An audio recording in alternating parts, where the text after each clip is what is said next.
If you could visit only one place in China, it has to be the Palace Museum, also known as the Forbidden City. But if you think it is merely a complex of red-walled buildings, you will miss out on so much. Today, let's take 5 minutes to explore the world's most mysterious imperial palace. The Forbidden City covers an area of 720,000 square meters, larger than the entire country of Vatican City. Folklore says it has 9,999.5 rooms, just half a room fewer than the Heavenly Palace. As the Son of Heaven, the Emperor was not allowed to exceed the rank of the supreme deity in heaven. After an on-site survey by experts in 1973, the actual number of rooms was confirmed to be 8,707.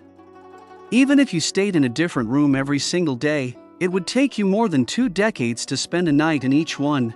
Construction began in the Yongle reign of the Ming dynasty, and the imperial residence ended with the fall of the Qing dynasty. 24 emperors once lived here, making it the center of power for a full 600 years. Every brick beneath your feet has witnessed the vicissitudes of hundreds of years. Look up at the corners of the palace roofs, and you will see rows of small mythical creatures lined up there. They are far more than decorations, they served as the ancient people's fire prevention guards and divine protectors.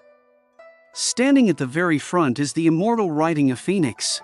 Behind him are the dragon, the phoenix, the lion, the heavenly steed, the seahorse, the swani, the yayu, the xieji, the donyo, and the last figure is the hangshur. Resembling the god of thunder, it is equipped with wings and a vajra pestle, tasked specifically with lightning protection.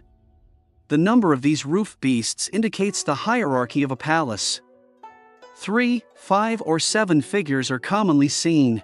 The Palace of Heavenly Purity features 9, while only the Hall of Supreme Harmony is adorned with the complete set of 10, a unique sight across the nation.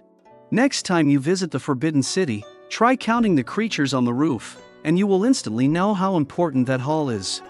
The 9 Dragons screen is a must-visit spot for most tourists.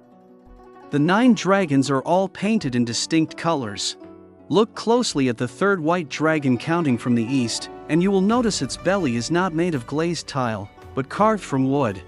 Legend has it that during the construction of the screen, a craftsman accidentally shattered the glazed tile forming the white dragon's belly. All imperial glazed wares were custom-made with no spares available. The deadline was drawing near, and failure to deliver the work would cost the workers their lives. A skilled craftsman named Ma Dekhun came up with a clever solution. He carved a replacement belly out of nanmo wood overnight and coated it with white paint, fooling everyone. As centuries passed, the white paint gradually peeled off, revealing the wood underneath. This wooden section still remains on the 9 Dragon screen today, telling the story of the craftsman's extraordinary skill and courage that saved the whole team. Many people hear about the gold bricks and assume the floor of the Hall of Supreme Harmony is paved with real gold. That is not the case at all.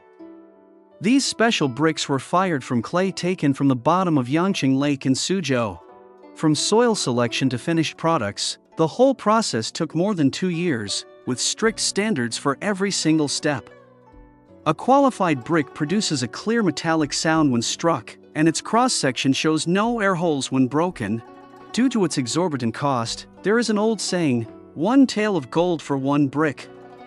When you walk on them, you are stepping on countless days of hard work and exquisite craftsmanship.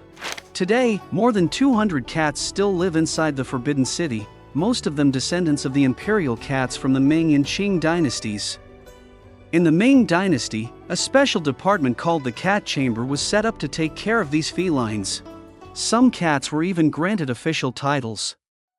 Male cats were called young servants, and female cats young maids. The most favored ones were respectfully addressed as cat lords. The Jiajing Emperor of the Ming dynasty was a famous cat lover. He raised a lion cat named Shuimei, who accompanied him day and night. After the cat passed away, the emperor was overcome with grief. He had a golden coffin made for it and buried it at the foot of Jingshan Hill, erecting a stone tablet inscribed with Tomb of the Curling Dragon. The Qianlong Emperor was also fond of cats. He once kept a serval presented by an Italian envoy, and even used a porcelain bowl from the roux kiln of the northern Song dynasty as the cat's food bowl. After the fall of the Qing dynasty, the descendants of these imperial cats continued to dwell in the palace. During the day, they play around for visitors and have become internet celebrities on social media. Once the palace closes in the evening, they transform into clawed guardians. They patrol the wooden buildings, keeping nearly 2 million cultural relics and ancient books safe from rats. Adorable and approachable by day, hard-working on duty by night, they are truly capable guardians. Many people wonder why the Forbidden City closes at 5 p.m. and never lights up after dark.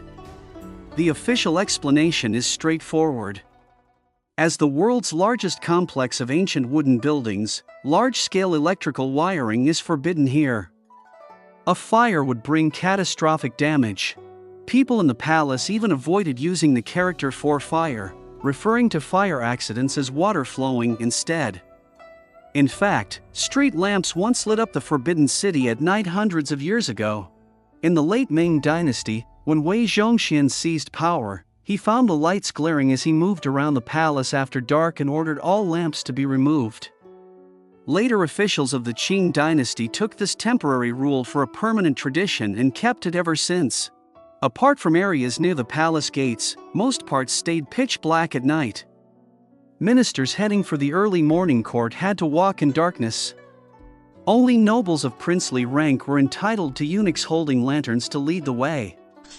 The Forbidden City is not a cold museum. It is a living legacy. Its wooden pillars seem to speak, and its stone beasts were vivid expressions. Its greatness lies not merely in its long history or grand scale, but in how every brick, tile, beam, and pillar embodies the wisdom and sweat of countless ordinary craftsmen. It is not a distant symbol of the past, but tangible history that we can walk into, observe, and experience for ourselves.